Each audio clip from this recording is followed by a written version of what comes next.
Kata beliau, di tahun yang sama meninggal juga istri Nabi, orang yang melindungi Nabi. Siapa yang menyelimuti Nabi ketika Nabi turun kedinginan saat dia dipeluk makhluk tak tahu entah apa namanya? Dialah Khadijah. 3 kali Nabi naik ke atas Jabal Nur, umur 38, umur 39, umur 40. Umur 38 dia bertahanus, tak ada terjadi apa-apa. Umur 39 belum terjadi apa-apa. Umur 40 datang makhluk tak tahu entah apa memeluk dia. Iqra.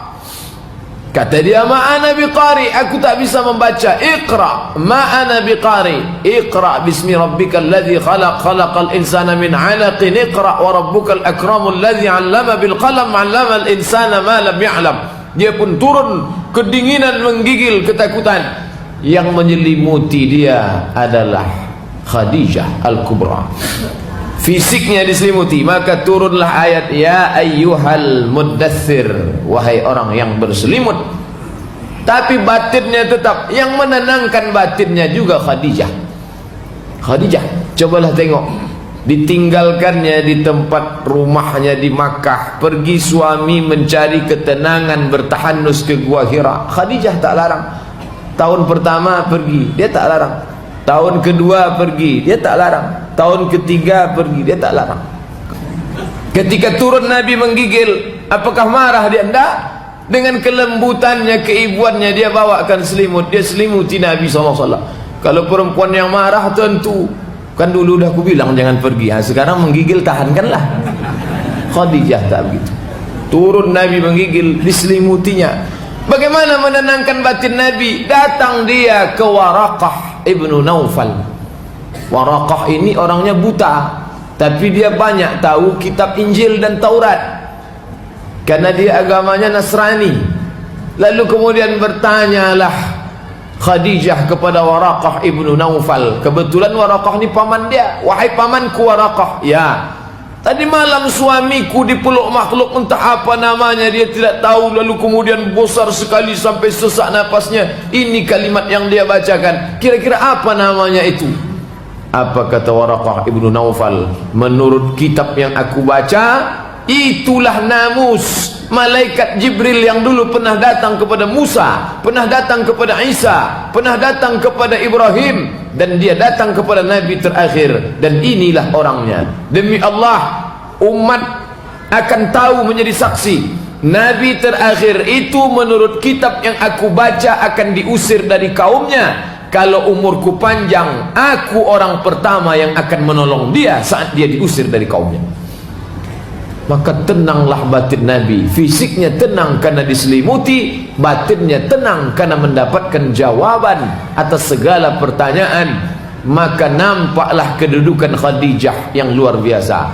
Maka suatu ketika Aisyah cemburu kepada Nabi karena Nabi selalu mengenang menyebut Khadijah. Maka kata Nabi SAW, pada saat semua perempuan kafir mengingkari aku, dia beriman kepadaku. Pada saat semua membenci aku, dia sayang kepadaku. Pada saat tak ada perempuan bisa melahirkan anakku, dia melahirkan anak-anak untukku. 4 anak perempuan Nabi itu berasal dari rahim Khadijah. Maka Khadijah yang tak dapat terlupakan. Dan Khadijah itu pula meninggal. Paman tempat bergantung patah, istri tempat berpegang habis. Lalu kemana Nabi mengadukan keluh kesahnya? Kalau orang sekarang susah keluh kesah, diadukannya ke wall Facebook. Pergi Nabi ke kampung namanya Taif, nama sukunya Saqif. Sampai di sana dengan harapan nanti insya Allah hati yang susah ini akan senang, karena orang Taif nanti akan menyambut dakwah Islam. Maka sakitnya hati ini akan terlupakan. Insya Allah mereka akan menyambut, mereka akan bersyahadat, mereka akan menerima dakwah Islam insya Allah. Tapi apa yang terjadi begitu sampai di Taif? Mereka bukan menyambut Nabi dengan tala'al badru alaina. Mereka bukan menyambut Nabi dengan marhaban ya nural aini. Mereka sambut Nabi dengan lemparan batu, kayu, kotoran onta. Salah satu batu itu mendarat di pelipis Nabi, menetes darahnya. Bersembunyilah Nabi di balik bukit besar.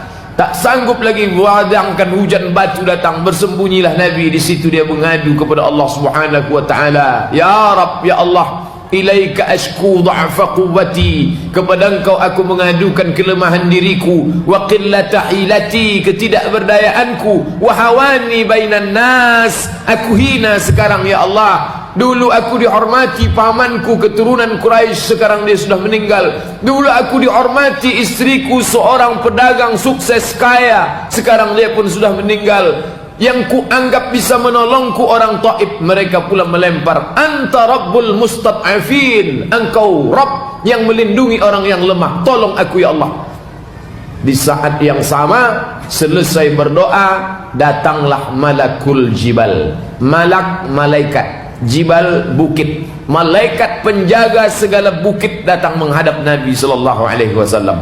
Apa kata dia? Ya Muhammad, tunjukkan mana bukit yang paling besar di jazirah Arab ini. Tunjukkan. Hari ini juga akan kucabut, kutimpakan ke penduduk Taif, rata mereka dengan tanah.